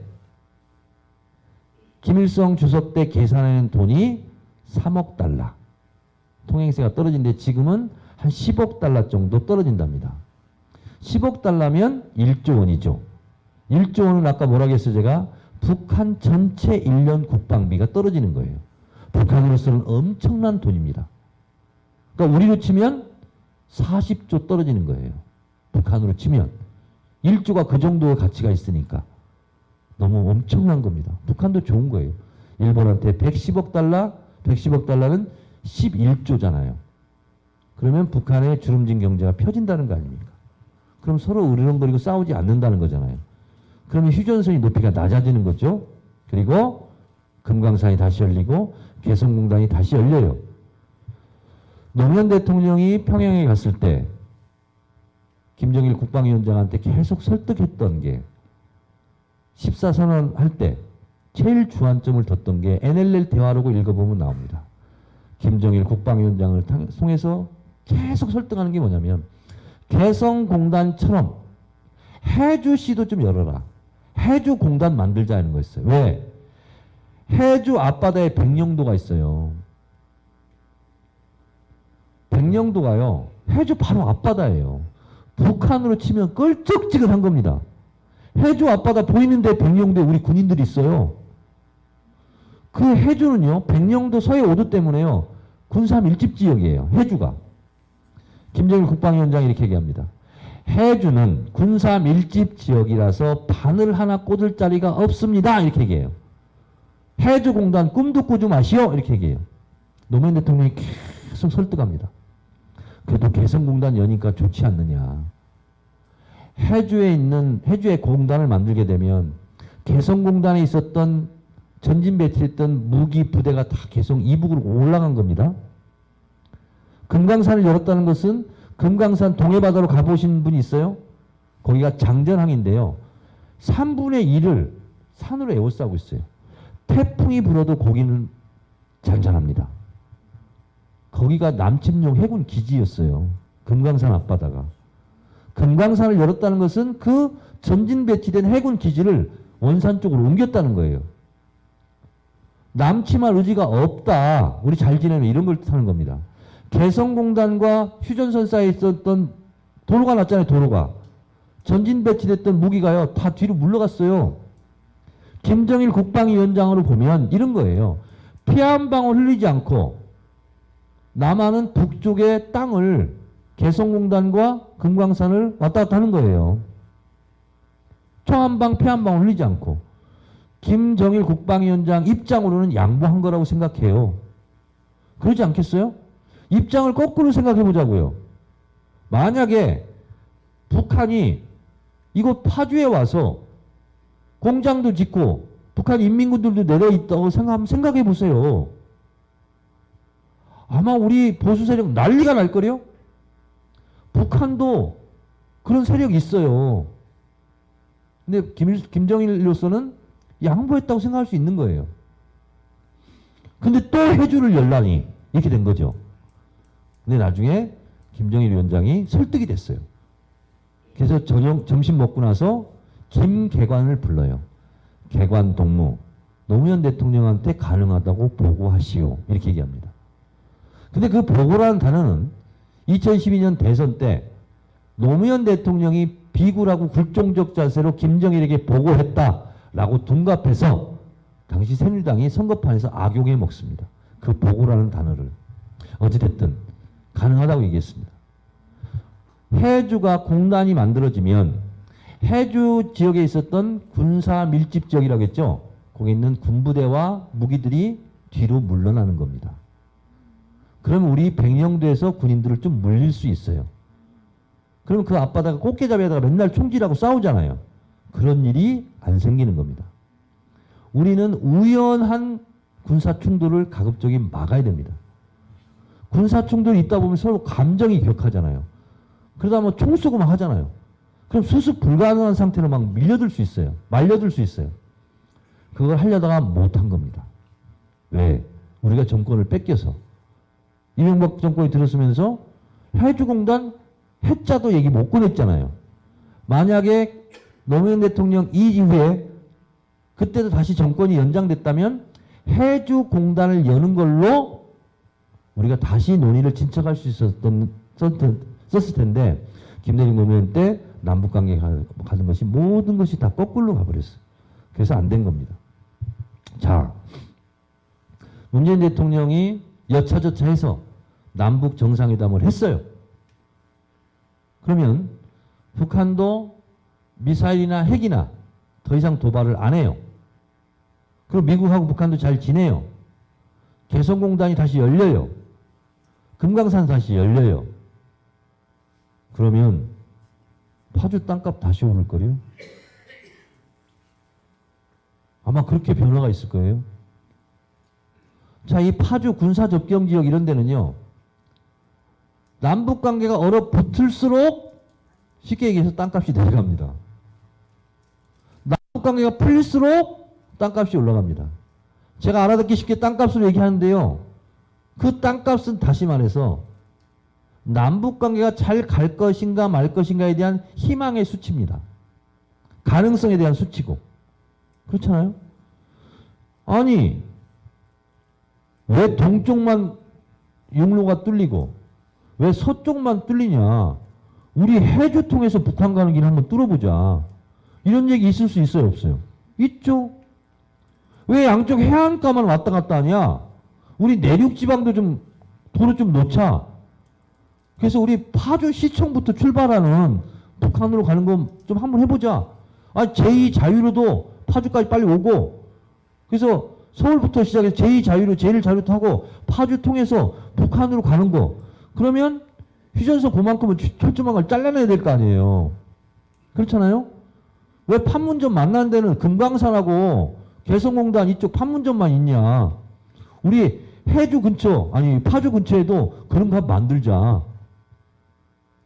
파주시내 북한 사람 내려면 회담하는 장소도 한번 만들어보고, 파주 휴전선 건너편에 뭐가 있죠? 파주 건너편에 휴전선, 네? 아니 그러니까 북한 땅. 개성이죠. 예. 휴전선. 휴전선 넘어서 개성. 예. 그렇죠. 마포구청에서요 개성공단까지 가는데 40분 걸려요. 차 타고 운전하는데. 근데 마포구청에서 노원구청까지 가는데 1시간 반 걸립니다. 그만큼 가까운 거잖아요. 그래서 이게 다시 열리잖아요. 그러면 이 파주의 군사 접견 지역이 다시 어떻게 각광받는 지역이 되는 거죠. 저는요, 제 그냥 개인적인 아이디어를 갖고 있어요. 트럼프 대통령이 정상회담 잘 풀리고 한미관계 잘 풀리고 북미관계 잘 풀리면 이방카를 먼저 한번 평양에 보내면 어떨까? 왜? 클린턴 대통령도 먼저 올브라이트 국무장관 보냈잖아요. 그래서 어떻게 보면 틸러슨 국무장관 이런 사람이 가는 것보다 그냥 민간 사절 비슷하게 이방카가 가면 북한도 엄청 또 환대를 해주겠잖아요. 트럼프 대통령은 이방카인데 잘하는 사람한테 무조건 호감을 갖게 돼 있어요. 그게 제 개인적인 아이디어예요. 가보면 서로 이렇게 잘 친해지게 되지 않을까. 제가 아까 통해야 산다고 그랬잖아요. 아, 북한하고 미국하고 잘 통하면 둘도 좋지만 제일 좋은 건 우리예요. 그렇잖아요. 그러면 남북관계가 잘 가잖아요. 이 비무장지대 있잖아요. 이 근처는 관광지가 될 수 있잖아요. 비무장지대에 평화공원이 생길 수 있잖아요. 그럼 파주로 사람들이 많이 오고 놀러 올 거 아니에요. 보러 올 거 아니에요. 그러면 파주 경제가 살아나는 거예요. 파주 경제가 살아나는 건 다른 거 없습니다. 파주에 오는 사람들이 많아지면 파주 경제가 좋아지는 거 아니겠어요? 그렇잖아요. 근데 막 남과 북이 으르렁거리고 그러면 휴전선 근처 가기도 무서워요. 안 와요. 그래서 잘 통해야 우리 몸도 잘 사는데, 인간관계도 그런데 남북관계도 잘 통하면 우리도 잘 산다, 이런 거죠. 그래서 지금 다행스럽게 문재인 대통령과 트럼프 대통령이 잘 통한다. 자유한국당. 여기 자유한국당은 없겠지만 참 이 사람들은 진짜 뭘 모르는 사람인데요.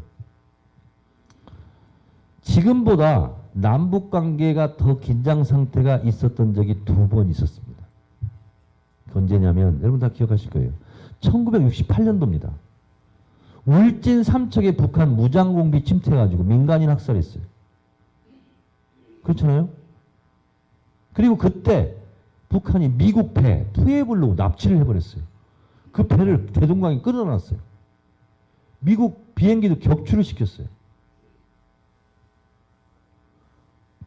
거기다가 김신종 청와대 습격 사건이 있었잖아요. 김신종 잡혀가지고 그랬잖아요. 박정희 목 따러 왔다고. 자유한국당 논리라면 쳐들어가야죠, 북한. 68년도가 제일 위험했어요. 그런데도 우리는 전쟁을 안 했어요. 방공 골기대회만 했죠. 그리고 나서 박정희 대통령이 평화 제안을 합니다. 6.23 선언도 하고, 그리고 7.4 남북 공동성명도 하고, 그리고 6.25 때 최남단 인민군을 지휘했던 박성철이라는 사람을 청와대로 불러들입니다. 이후락이 평양에 갑니다. 68년도에 그 전쟁 일보 직전까지 갔는데도 그렇게 합니다. 전쟁 중에도 대화는 합니다. 전쟁 중에도 누군가 통해요, 적군은. 왜? 회담을 해야 되니까. 자유한국당의 논리라면 69년도에 전쟁했어야죠, 우리가. 또 한 번의 위기가 있었습니다. 83년도. 전두환 대통령이 미얀마에 갔어요. 아웅산 폭탄 테러가 일어났잖아요. 지금으로 치면 경제부총리가 죽었어요. 지금으로 치면 산자부 장관이 죽었어요. 17명이 죽었어요. 북한의 폭탄 테러로. 그랬으면 전쟁해야죠. 지금 자유한국당 논리라면 전쟁 안 했어요. 오히려 그 다음에 전두환 대통령이 남북 적십자사 회담 제안했습니다. 그리고 최초로 이산가족 상봉이 85년도에 일어납니다. 85년도 8월 15일 날 민주화합 민족통일방안을 발표해요. 북한하고 통일하자고. 자유한국당 전신이 박정희, 전두환 이런 분들 아니에요? 그 사람들도 그 남북관계가 극도로 악화됐을 때 오히려 평화적으로 문제를 해결하려고 노력했다는 사실. 지금 자유한국당들은 자기 전신에 있는 자기들 지도자가 했던 걸 모르고 있는 거예요. 아니 참 이상한 논리가요. 김여정은 되고 김영철은 안 된대. 북한이 독재국가라며. 1인 독재국가. 그러면 김정은이 와서 김정은하고 만나서도 안 되고 대화해서도 안 되죠. 김영란보다 더 높은, 실질적으로 높은 김여정은 아무 말 안 해. 김영철은 오지 말래. 사살해야 된대. 그래놓고 2014년도에는 자기들은 다 회담하고 있어. 그 사람하고. 3년 전에는 그 사람하고 회담했어요. 3년 전에요. 그 사람들이 인천 아시안게임 때 인공기 앞에서 막 응원했다. 그 사람들. 정신 나간 사람들이죠. 그 사람들이 지금 자유한국당 국회의원들이에요. 아니 어떻게 인공기 앞에서 조국은 하나다, 우리는 하나다 이런 프랭카드 들고 응원한 사람들이에요. 그리고 북한팀 응원했어요. 그 새누리당 사람들이. 그래놓고 지금은 안 된대요. 그 사람들은 자기 선배들하고도 잘 안 통하는 사람들입니다. 그래서 제가 봤을 때 오래 못 살지 않을까 이런 생각이 들어요. 통해야 잘 사는데 그렇게 하면 못 살아요. 어쨌든 남북관계가 잘 통하면 우리의 역사적 관점으로 봤을 때 5,000년 역사 중에서 우리가 분단 역사 70년은 순간이고 찰나이고 과정입니다. 통일이 되고 나서 앞으로 200년, 300년 후에는 우리 국사책에 그냥 한 5페이지 정도 써질 역사입니다. 5,000년 역사 중에 70년밖에 안 돼요. 이것 우리가 있잖아요. 고구려 백제 신라 지금 남북관계보다 더 심했어요. 얼마나 사람들 죽고 죽이겠어요 그때. 고구려하고 신라하고 백제하고 얼마나 싸웠어요. 근데 우리 국사책에요 한 10페이지 정도 나와요. 삼국의 쟁투. 누가 누구를 쳐들어갔고 어떻게 했고 땅 뺏고 어떻게 했고. 지나고 보면 다 우리나라인 거죠. 그래서 이런 분단의 역사는 남과 북이 허리가 잘렸기 때문에 남도 아프고 북도 아프죠. 근데 한꺼번에 70년 동안 끊어진 것을 이으려다 보면 부작용이 일어나죠.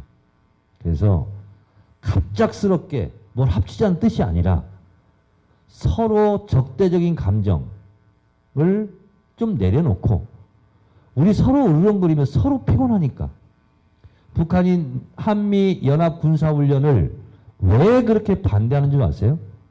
남쪽에서 한미 군사훈련을 하면 북한 다 전국토가 비상이 걸립니다.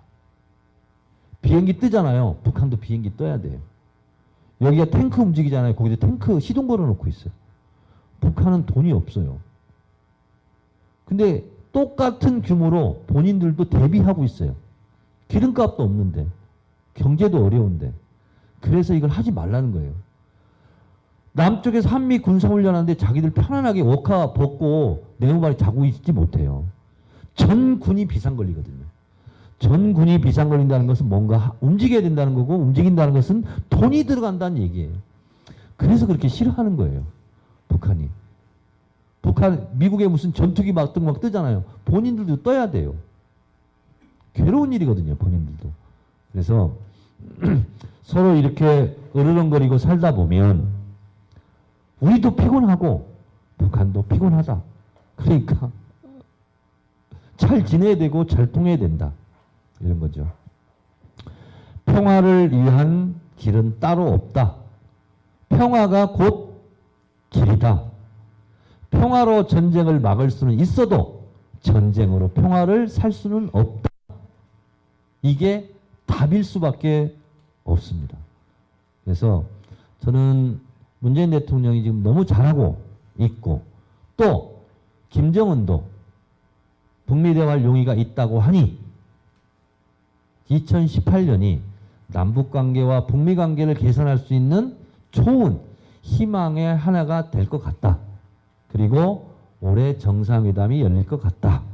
그러니까 파주에 계신 분들은 아마 제 얘기를 듣고 이사갈 계획을 세우셨던 분들은 이사 계획을 처리하시고 그냥 파주에 살고 계시면 집값도 올라가고 땅값도 올라가고 지금 슈퍼마켓 장사 안 된다고 그러지만 좀 있다 보면 파주로 놀러 오는 사람이 많이 있을 거다.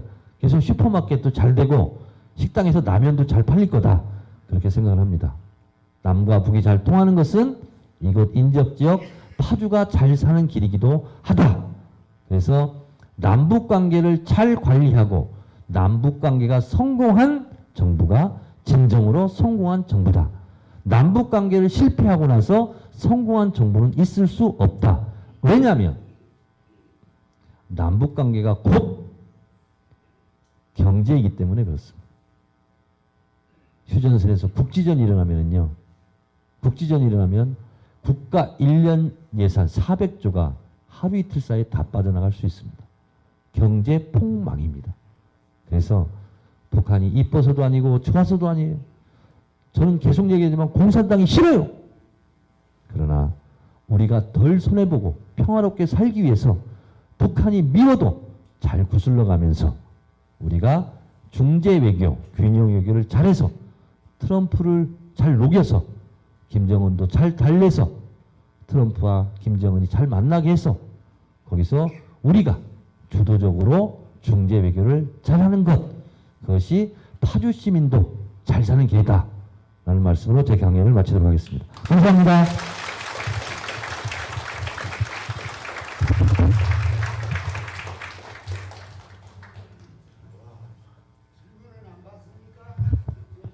질문을 받으려고 서 있습니다.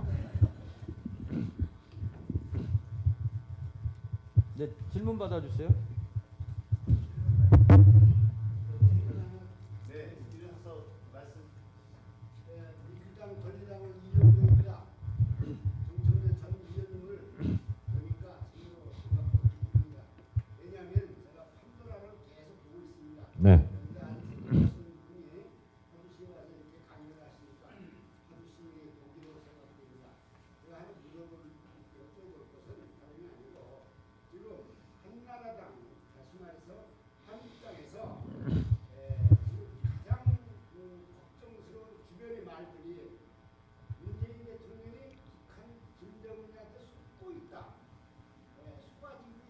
그래서 이번에 김여정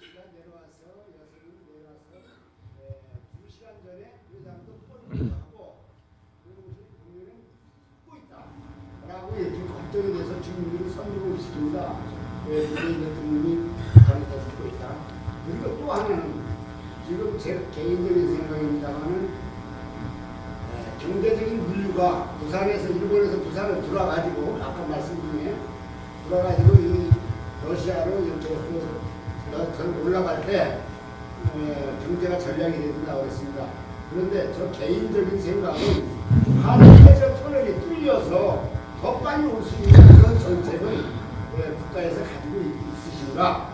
또 이 국정 의원님의 그 사색 결단, 사색 결단의 그 책을 읽어보니까 정말 한반도는 제 평화공원 정리가 되면서 북한을 경제적으로 앞으로 우리가 많이 지원해 줘야 된다는 그런 그 생각을 저는 가지고 있는 사람인데 오늘 강의 잘 들었습니다. 그런데 두 가지만 네. 한일 해저 터널은 정부 차원에서 검토해 본 적은 없는 것 같습니다. 돈이 너무 많이 들죠. 노무현 대통령 때 통일 시대를 대비하기 위해서 부산에 제2항만을 건설해 놨습니다. 그것은 남북 철도가 연결되면 물류량이 부산에 많이 몰릴 수 있거든요. 그래서 그건 이미 만들어 놨고요. 2007년도에 제가 남북 철도 연결을 위한 국회의원 모임을 할 때 제가 계산을 해놨었습니다. 2008년 베이징 올림픽 때 남쪽, 북쪽 응원당이 같은 기차를 타고 베이징에 가려면 어떻게 할 것인가. 그래서 실제로 물밑에서 그것은 접촉도 했었습니다. 북한하고.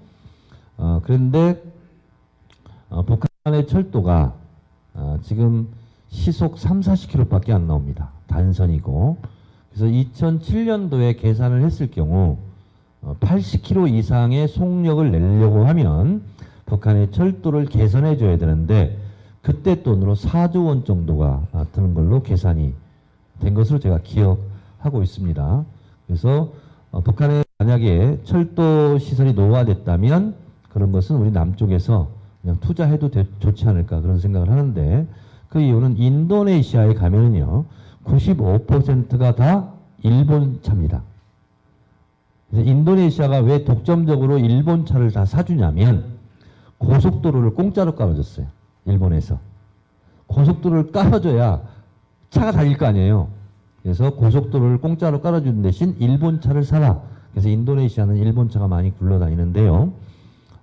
북한도 그런 차원에서 또 한 민족이고 하고 그 철도 개선 사업에 필요한 뭐 돈이 그렇게 많이 드는 것도 아니고 그때가 되면 그렇게 하는 것으로 하면 좋겠다 이런 생각이 들고 또 하나는 아까 말씀하신 대로 뭐 카톡 이런 데로 많이 그게 왔다 갔다 할 수 있어요. 문재인 대통령이 김정은한테 속고 있다.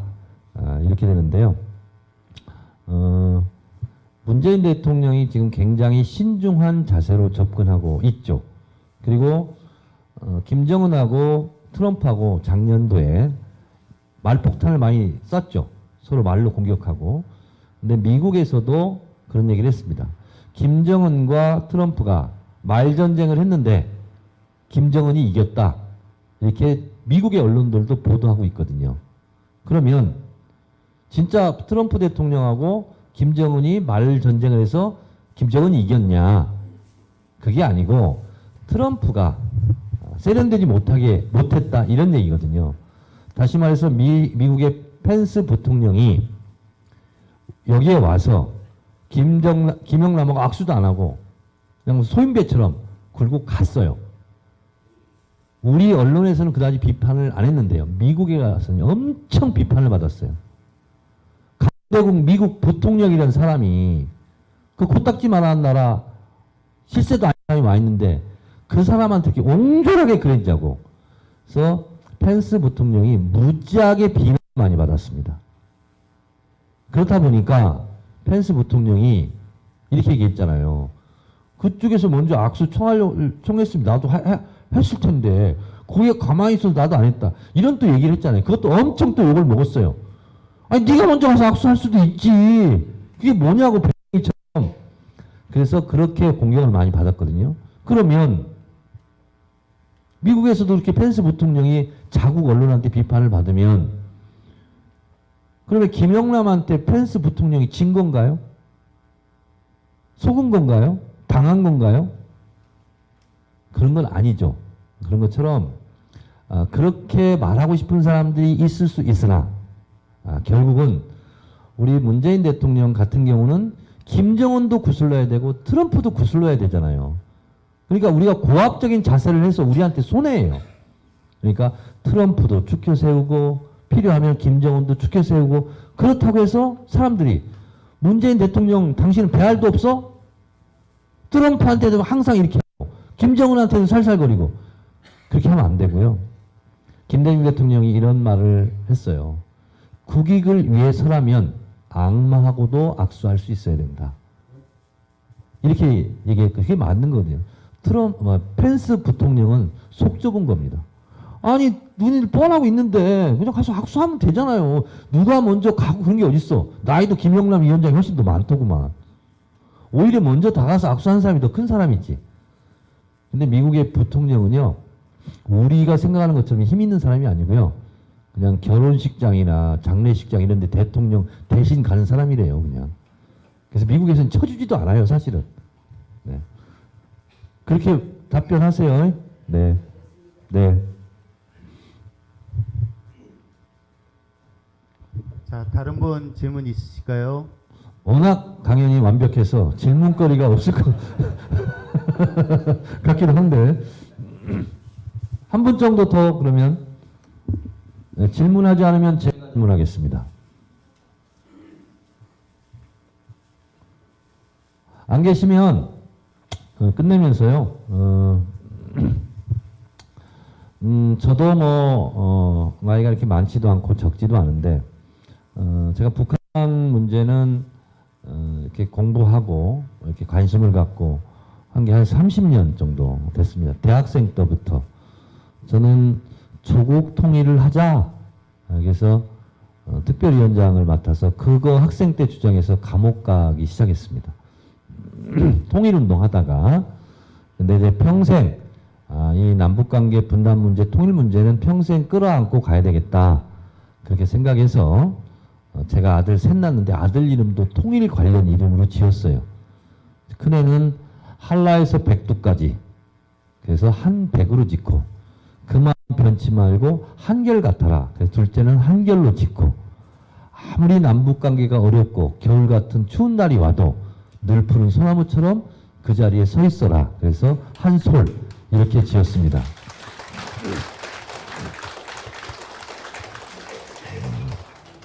북한이 성가시키 하죠. 자꾸 핵실험하고 미사일 쏘고. 그런데 남북관계는 순간순간 욱해가지고 그러면 안 돼요. 부부관계도 그렇습니다. 아무리 열받아도 주먹질하고 막 그러면 안 되잖아요. 아무리 욱해도 참아야 돼요. 왜? 영원히 우리랑 살아가야 되잖아요. 저 사람들이 노르웨이나 스웨덴 이쪽으로 이상 못 가거든요. 그러면 북한은 북한 논리가 있어요.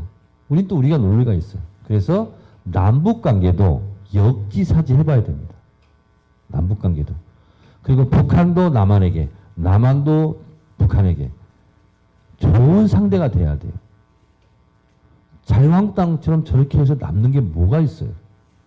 세상에 우리나라에서 지금 세계적인 잔치가 벌어졌는데 거기에 축하해주러 온다는 사람인데 거기에 막 들어눕고 막 총을 쏴 죽여라 막 이러면 되겠어요? 아무리 그 사람이 미워도 그렇게 하면 비인간적인 거예요. 모든 걸 떠나서. 그래서 자유한국당이 저렇게 하는 것은 자기 무덤을 자기 파는 겁니다. 그래서 남북관계는 일희일비하지 않고 긴 안목으로 긴 호흡으로 그렇게 봐야 되는 거죠. 그러니까 우리는 이렇게 남북 긴장 상태에서 어렵게 살지만 우리 아들, 딸들, 손녀들에게는 좀 이런 것 없이 평양으로 좀 소풍도 가고 대동강에 가서 좀 뱃놀이도 좀 하고 남북철도가 연결돼서 부산에서 기차 타고 서울, 평양 거쳐서 베이징, 모스크바 거쳐서 베를린에도 가고 그랬으면 얼마나 좋을까요? 손기정 선수가 1936년 베를린 올림픽 갈 때 비행기 타고 가지 않고 기차 타고 갔습니다. 서울에서 기차 타고요. 평양 거쳐서 베이징 거쳐서 모스크 거쳐서 베를린에 갔습니다. 수학여행을 유럽으로 갈 수 있어요. 유럽에 제가 가봤더니요, 유럽의 중고등학생들이요, 외국으로 소풍 갑니다. 자전거 타고 가요. 기차 타고. 거기는 이제 EU가 돼가지고 국경선도 넘겨도 자유롭습니다. 우리 애들만요, 200개 국가 중에서 고립된 섬처럼 살고 있는 거예요. 비행기 안 타고 외국을 갈 수가 없잖아요, 우리가. 배 타고 오랫동안 가야 돼요. 근데 좀 자동차 타고 기차 타고 우리도 한번 가보자는 거죠. 그래서 그런 날이 왔으면 좋겠고, 그런 날이 오면 제가 봤을 때는 경기도에서 파주시가 가장 잘 사는 도시가 되지 않을까, 저는 그렇게 생각합니다. 고맙습니다.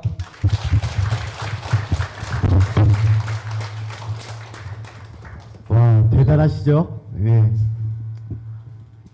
바쁘신 와중에도 이렇게 와주셔서 장시간 명강의를 해주신 정청래 전 최고위원님이시죠? 다시 한번 큰 박수 부탁드리겠습니다.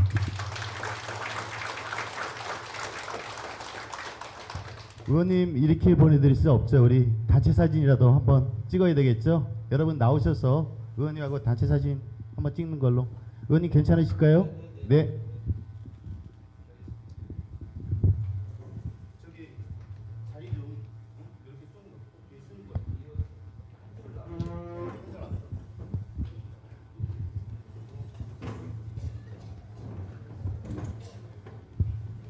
네, 파주 시민 여러분, 오늘 너무 감사드리고요. 이 자리에는 밖에 우리 통일로 가는 평화의 소녀상 취재위원님들이 우리 이제 서명도 받고 동참해서 하는 그 오셔가지고 동참 해주시기 바라고. 여보세요. 시민 여러분 같이.